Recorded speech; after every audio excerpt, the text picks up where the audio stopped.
Sa iba pang balita, mahigpit na binabantayan ngayon ng Mandaluyong local government ang kumpirmadong kaso ng Mpox na naitala naman sa lungsod. Hindi na nagbigay ng detalyadong impormasyon ang LGU hinggil sa naitalang kaso ng Mpox. Gayunpaman, tiniyak nito na ipatutupad na nila ang kinakailangang mga hakbang kabilang na ang case investigation, contact tracing at monitoring upang maiwasan ang pagkalat ng sakit.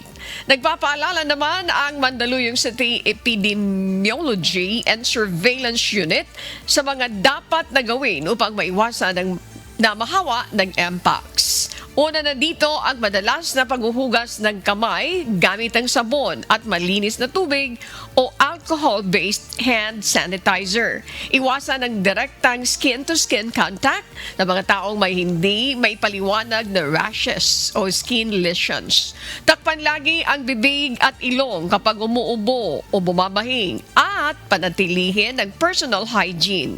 Agad na magpakonsulta sa doktor kung makararanas ng lagnat, pamamaga ng kulani at hindi may paliwanag na rashes o skin lesions sa katawan.